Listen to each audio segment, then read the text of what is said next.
I'm Illinois State Senator Laura Fine, and you are watching Rabbi Doug. We're gonna see Rabbi Doug. We're gonna see Rabbi Doug. We're gonna see Rabbi Doug on your TV tonight. But Daddy, I want to watch Monday Night Football. Forget about Monday Night Football. There's no other thing we're going to watch on Monday but Rabbi Doug. Yeah, Rabbi Doug on TV tonight. We're going to see Rabbi Doug. Oh, everybody! Shalom and welcome to Take the Rabbi Doug. We're here in Skokie, Illinois, outside of Oratory Congregation for the rally for communities against anti-Semitism and hate. This is something organized across the country, and this is the Chicagoland rally. There are going to be many speakers, and there are a lot of people here, as you will see. We are against anti-Semitism, we are against hate, and we are here on Take the Rabbi Doug's statements. Good morning, everyone. Welcome, Bruchim Habayim. This is not a protest. This gathering today is a cry of pain. I want to state at the outset that I know there was a lot of concern even about getting together today. The concern about counter-protest. If counter-protesters arrive today, I urge you, please do not engage them. Anyone who is counter-protesting an event that is called Communities Coming Together Against Anti-Semitism has shown their true colors. The question will be asked, history will record, that people have come to protest against a gathering of Jewish people and communities and their friends and allies who are sad and angry and concerned about a rise in anti-Semitism. Why make a mountain out of a molehill? Did your mother tell you that when you were little? Don't make a mountain out of a molehill. Over a broken window and a few people chanting at an empty building on a Sunday in Skokie, driving around, waving flags. There should be a gathering. There should be a cry of pain. My friends, when a molehill becomes molehills, suddenly springing up and dotting the landscape, we should sit quietly? Witness the torrent of anti-Jewish attacks of the last week in New York City, in Times Square, in Los Angeles, at congregations in Salt Lake City and Tucson, and many other communities around the world, and yes, even here in Skokie. Today we stand together as community with allies from other communities. This is no time for apathy, no season for silence. We who are gathered here are upstanding citizens of our respective communities, and we seek to live in peace with our neighbors. Yes. Now, I haven't played the carnival game Whack-A-Mole in a while, but this is no game. And this is not an attempt to gather today as an exercise in Whack-A-Mole. There are two goals today that I envision. The first one is very simple: to give strength to each other, to give chizuk. We welcome members of the media who are here today and members of the political echelon.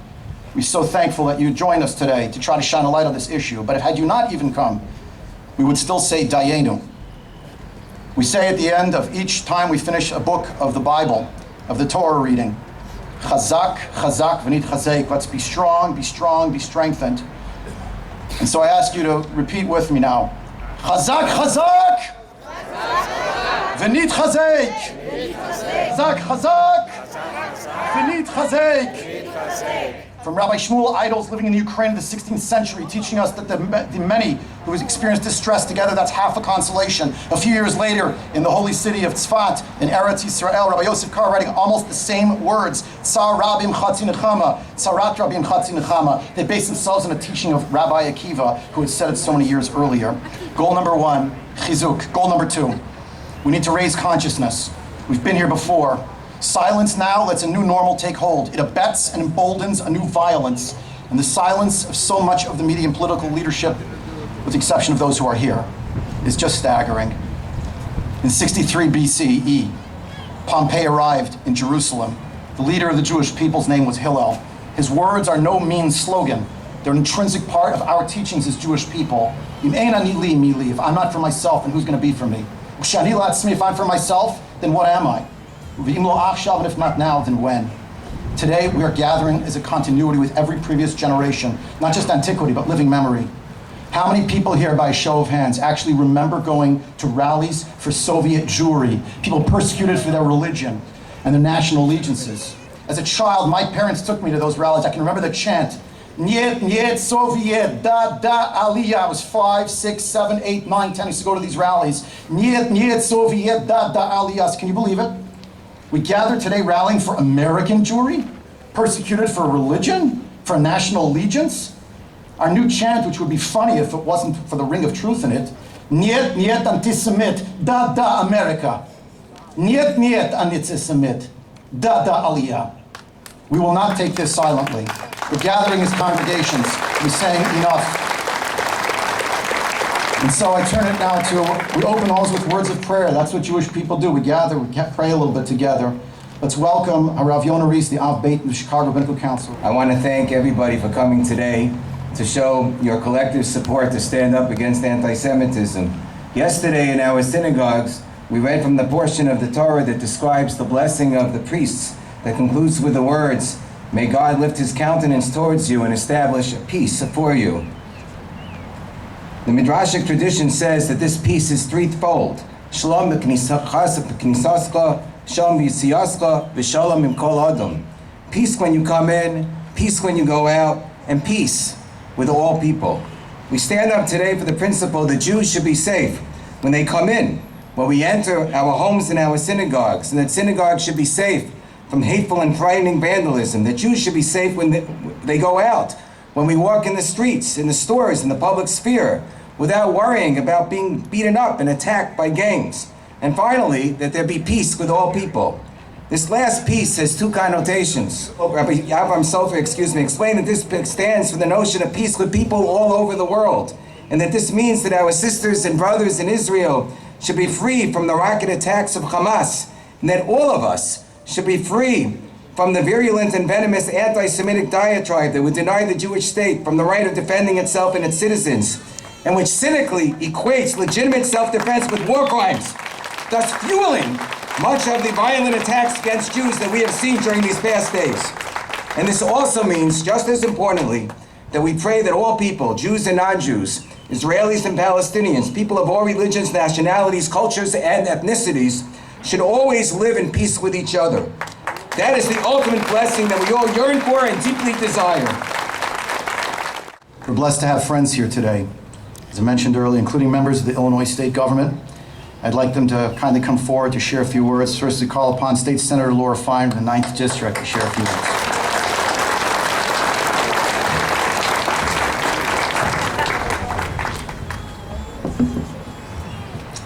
Thank you for including me today.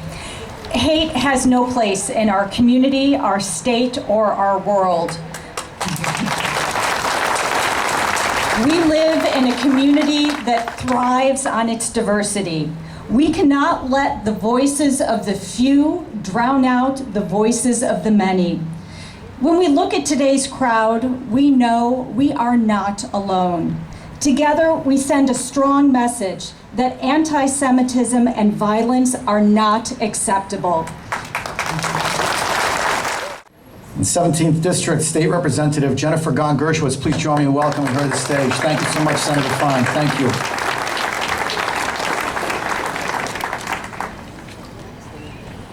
Thank you, Rabbi, and thank you, everyone, for having me here today.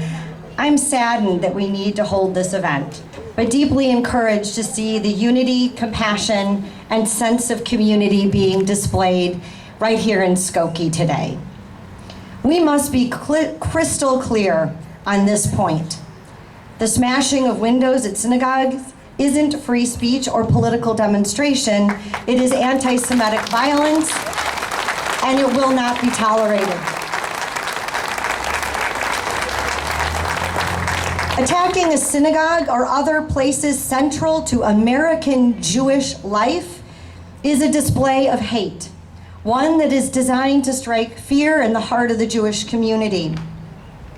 We must be vigilant towards anti-Semitism and anti-Semitic violence because we know all too well that it will fester if left unchecked.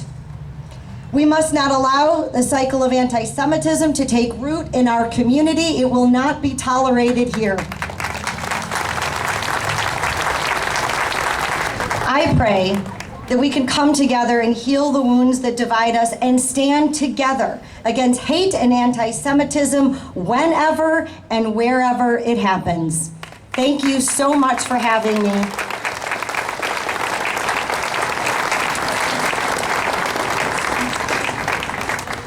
Thank you, Representative Gong-Gershowitz.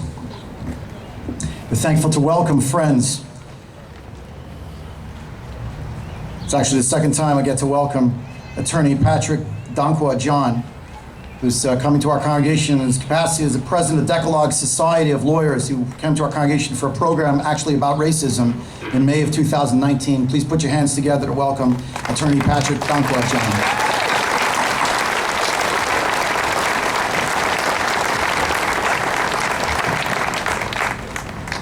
In addition to the terrible anti-Semitism that we are here to protest, there is another tragedy.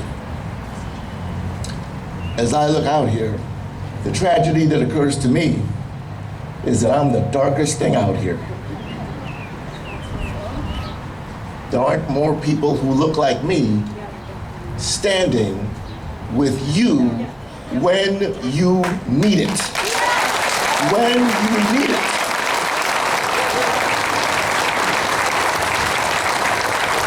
So we can say thank you for marching with King. We can say thank you for supporting the civil rights movement. But that's not enough. You love to talk about Dr. King selectively. And I don't want to mention any groups by name, like, Movement for Black Lives, but we're selective. Dr. King also said, anti-Zionism is really just anti-Semitism with makeup on. That's all it is. It's anti-Semitism with makeup on. He also said that in a time of moral crisis, the hottest places in hell are reserved for those who remain neutral. You can't be silent. You can't be silent. When I heard about many Holocaust survivors when they would tell their stories, and they're all horrible about the things they suffered and the things their family suffered, one of the things that really struck out to me that surprised me is how many of them said it was not just the terrible things that the Nazis did to them, but it was the sense of betrayal. That people that they thought were friends, that they worked with, their kids, played with each other, they ate at each other's homes, that when the time came, people that they thought were friends were not there for them. Well, friends, I am the Decalogue Society's first Black president and first Christian president. And let me tell you something. Thank you. The amount of anti-Semitism that I heard about when I became president of the Decalogue Society scared even me. I mean, things like, oh, what are you doing with those people? From Christians. I would say, Jesus was Jewish. Didn't you get the memo? Oh, well, how much are they paying you? Can you believe that? How much are they paying you? I said, wait a minute, you mean I can get paid for this? I'd love to get paid. I stand with you. Let's stand together. Let's continue to build our community's alliance.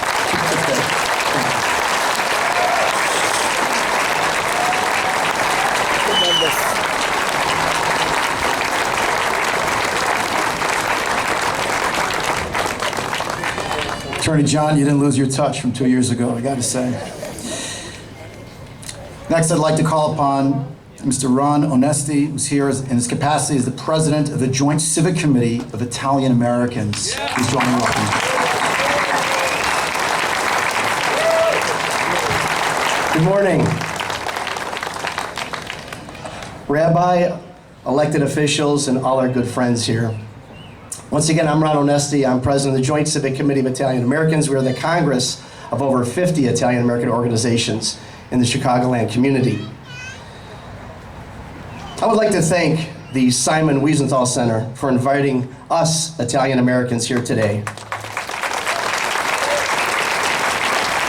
During this most trying time in our history, we are honored to stand beside you to celebrate, to mourn, to remember. We are here today not solely as Italian Americans, but as brothers and sisters unified under the flag of freedom against hatred, bigotry, and racism. And if I may paraphrase President Franklin Delano Roosevelt from his first inaugural speech, the only thing we have to hate is hate itself. Thank you. Juliana Tomaruzzi, the founder and president of the Iraqi Christian Relief Council, is out of town, is unable to speak today. Juliana serves in the Sam Wiesenthal Center's Community Engagement Committee, and she asked the committee's chair, Jacqueline Carroll, to read the council's official statement on her behalf. Please join me in welcoming Jacqueline Carroll.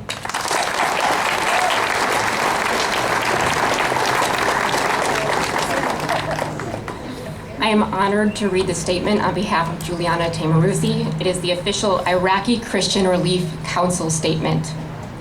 Starting on May 10th, we have witnessed much tragedy befall our beloved Israel.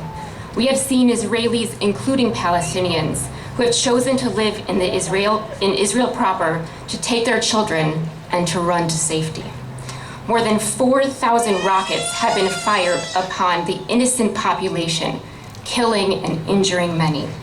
As the terror attacks from the Islamic jihadists and Palestinian militants from the Gaza Strip continued, the Israeli Defense Force took meticulous measures to avoid hurting civilians, even calling off an operation when they saw children in the targeted area. There are documents released by the IDF leadership. Oh, thank you. Thank you. There are documents released by the IDF leadership as evidence to these humanitarian safety measures. There are many world leaders who stand with Israel, including the German Chancellor Angela Merkel. However, we urge the world governments, human rights entities, and the UN Security Council to condemn heinous acts of Hamas and the Palestinian jihadists in using their own innocent people as shields. In closing, I stand wholly with the Jewish community at large and support the State of Israel for wanting to defend its citizens to the fullest of measures.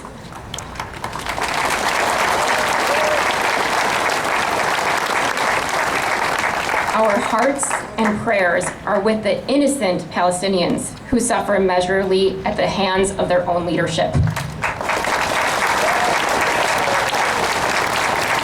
They deserve a peaceful and prosperous life with their Jewish neighbors. Most sincerely, Juliana Tamaruzzi, and we have the Assyrian community here today. Thank you. We are so blessed to have Allison Pure-Slovin with us, the director of the Midwest Region Sam Wiesenthal Center. I'd like to ask her to kindly come forward and please give her a rousing round of applause for all of the work she's been put together. Thank you. The global pogrom against the Jewish people was ignited by the Hamas war, but it did not happen spontaneously. The media ignored, but we won't forget, that in the USA, it is we, American Jews, who were targets in more than 62% of all religion-based hate crimes. Those aren't our statistics, those are official FBI stats. Social media giants ignore our pleas to deal systematically with the viral hatred of the Jewish people, the State of Israel, and Judaism. Impossible, you say? Too big to achieve, you say? Nonsense. While the Ayatollah Khomeini, the Holocaust-denying, genocide-speaking godfather of terrorism, continues to enjoy spewing this hate on Twitter, real-time footage of shooting, beating, and maiming Jews hurls forth online from Melbourne to Toronto to Chicago to load Israel. Social media giants claim they don't have the capacity to stop it. But when they thought we were in danger, they blocked a sitting president of the United States in one day. This squad, clueless entertainers and social influencers, pivoted from a two-state solution debates to parroting Hamas terrorist talking points. Top leaders in Congress failed to denounce the lies and the hate. But we won't accept the lies. We won't accept the deafening silence. Silence is admittance. Today we stand against anti-Semitism. We stand against the ideas that Jews should be singled out and attacked because of who we are. Thank you. First met Rabbi Weinberg, the rabbi of Temple Beth Israel, just down the street here in Skokie. We went on a mission together to various places and to Israel. And it's such an honor to have him with us today as part of our ad hoc steering committee. Please join me in welcoming Rabbi Michael Weinberg. Good morning.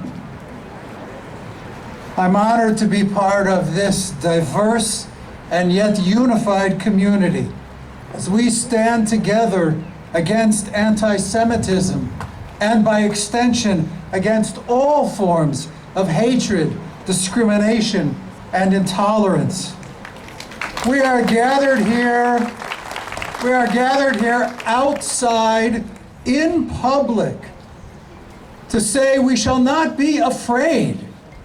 We are gathered here outside in public to say enough to hatred and to bigotry, enough to racism and anti-Semitism and xenophobia, enough to all the divisiveness and intolerance that eats away at the fabric of our society. We are gathered here in Skokie, a community that celebrates our diversity, to raise our voices, to stand together, convinced and committed that we can build a better society. Last week, our community of Skokie was visited by people from other communities who came here to express their anger and frustration about a situation on the other side of the world.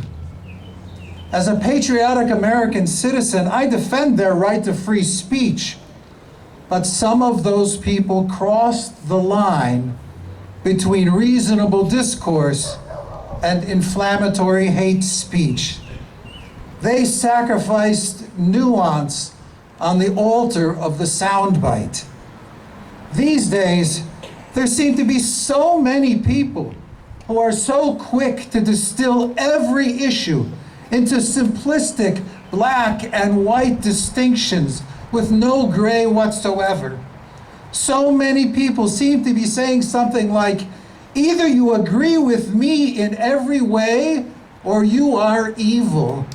So many people who seem to be saying, I know what group you belong to or what religion you practice, and therefore I also know what you think and what you believe and how you live, and I know that I disagree with you even though I have never spoken with you.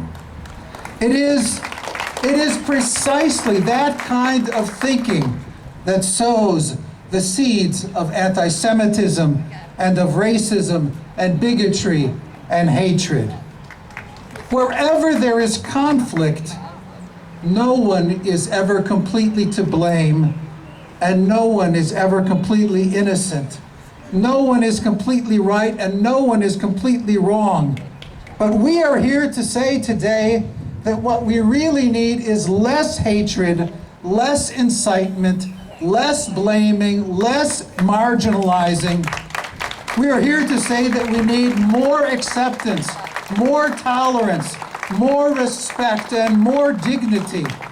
As George Washington wrote to the Jews of Newport, Rhode Island in 1790, and I quote, "It is now no more that toleration is spoken of, as if it were the indulgence of one class of people, that another enjoy the exercise of their inherent natural rights.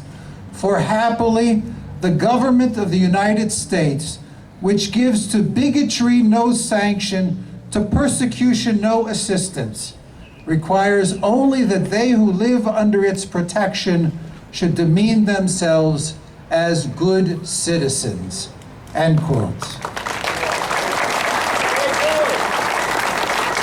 Friends, we are gathered here to say enough. Never again should Americans of any faith need to worry about being attacked for their beliefs or for their religious practice. Never again should Americans of any ethnicity need to worry about being harassed for their customs or because of their country of origin.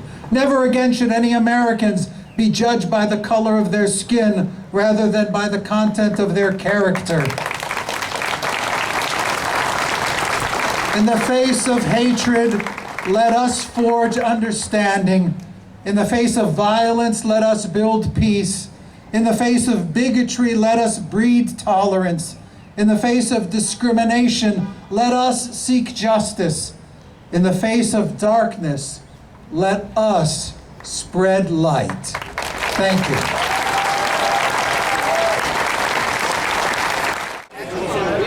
We're here on Tape with Rabbi Doug at the communities railing together against anti-Semitism and hate in Skokie, Illinois, the Chicagoland gathering. And I'm here with State Senator Laura Fine, who's here with me today. And Laura, I'm glad to see you. I'm glad to see the other politicians and community leaders that are here today. What do you think really is an answer to bring people together from other communities to join in something like this? Because it seemed to be very one-sided. The Jewish community showed up, and something against hate and anti-Semitism as well should really be more universal. What do you think that is? It's something that we really need to discuss more and to get out there, because as the one gentleman said who spoke, we were there. We were, as Jews, we were marching with civil rights. And last summer we were all together. I'll have more with the Black Lives Matter. And now it's time for us to go together. Because we are one community and we have to work together to achieve and we need to show the world that we're working together. Great. Well, I can't thank you enough for being here because I think it's so important for your voice to be heard and for everyone to see you. I want to thank all of you for being with us. Remember, you can check out our website, www.tvrabbi.com, where you can see former shows on the web. If you want to email any of us here, info@tvrabbi.com. Hope to see you next time right here on Tape with Rabbi Doug. Thanks again to Illinois State Senator Laura Fine. No more speakers, but can we have a song? We have a teaching from the great sage, Rabbi Nachman Breslover, who taught us that the whole world is just a very narrow bridge. And we recognize we need to cross that bridge through our lives. And the main thing is to recall, to have no fear at all. This is a very high aspiration sometimes. Kol ha'olam kulo, yesher sar me'od, yesher sar me'od, yesher sar me'od, kol ha'olam kulo, yesher sar me'od, yesher sar me'od. V'ha'ikar, v'ha'ikar, lo lefachet kal, v'ha'ikar, v'ha'ikar, lo lefachet kal. This has been a Taped with Rabbi Doug production.